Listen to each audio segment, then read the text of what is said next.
కాట్రేనికోన మండలం గచ్చకాయలపోర సమీపంలోని Kunavaram straight cut సముద్రపు మొగ వద్ద వేసిన ఇసుక మేటలను తక్షణమే తొలగించాలని అమలాపురం, ముమ్మిడివరం నియోజకవర్గాల మత్స్యకారులు, రైతులు భారీగా ఆందోళన చేపట్టారు. సముద్రపు మొగ మూసుకుపోవడంతో 10 గ్రామాల మత్స్యకారులకు జీవనోపాధి లేక వలసబాట పడాల్సి వస్తోందని వారు ఆవేదన వ్యక్తం చేశారు. మరోవైపు పంట చేలు, పొలాల్లో ముంపు నీరు దిగిపోయే మార్గం లేక వేలాది ఎకరాల వరి చేలు, కొబ్బరి తోటలు నాశనమవుతున్నాయని తెలిపారు. ఉదయం నుంచే సుమారు 3000 మంది సముద్రపు మొగ వద్దకు చేరుకుని సమావేశం నిర్వహించారు.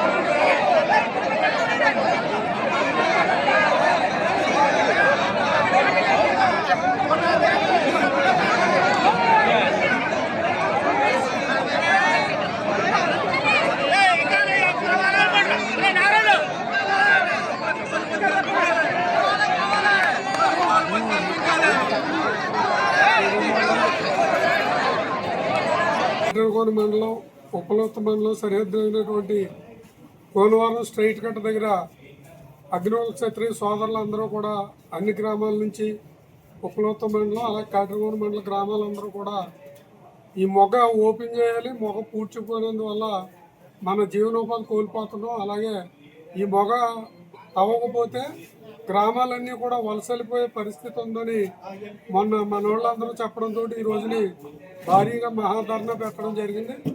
మరి ఈ ధర్నాకి ఇచ్చేసినటువంటి పల్లం, అలాగే మన నీలరేవు, సిరయానం, గచ్చకాయలపోర, మరిసెట్టు కాలనీ, నాగపట్నం, రాజానగరం, వేట్లపాలెం, మరి అన్నకొత్తపల్లి, రాఘవలపేట, ఎస్యాను అన్ని గ్రామాల నుంచి కూడా ఈరోజు ఎవరైతే ఈ మొగ వల్ల నష్టపోతున్నారో అందరూ కూడా రైతులు కూడా కొంతమంది వచ్చి మనకి సహకారం ఇచ్చినటువంటి సంఘటన ఉంది.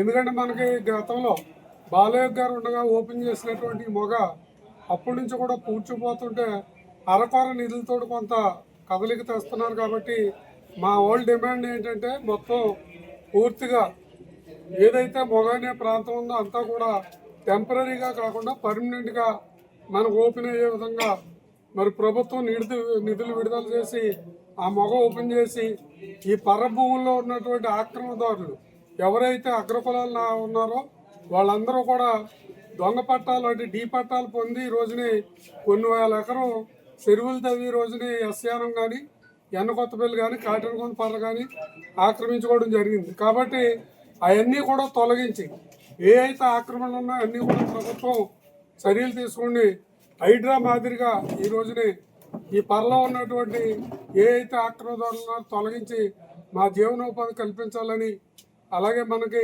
మొగ ఎట్టి పరిస్థితుల్లోనూ ఓపెన్ చేయాలని మరి కమ్యూనిటీ తరఫున మేము డిమాండ్ చేస్తున్నాం.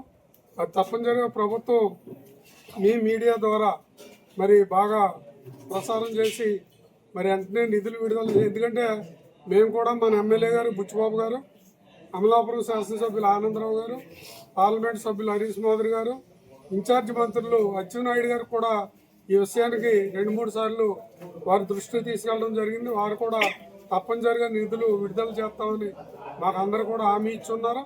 అయినా సరే మా వాళ్ళు ఆవేదన మేరకు ఈ రోజున ఏదో కార్యక్రమం చేస్తే కానీ వీళ్ళు స్పందించరని మరి ఉద్దేశంతో ఈ రోజున ధర్నా పెట్టారు. ఆ కార్యక్రమంలో మేము ప్రభుత్వం తరఫున ప్రతినిధులుగా మేము వెళ్ళి ఎర్రమిమ్మి చేయడానికి వెళ్ళాం.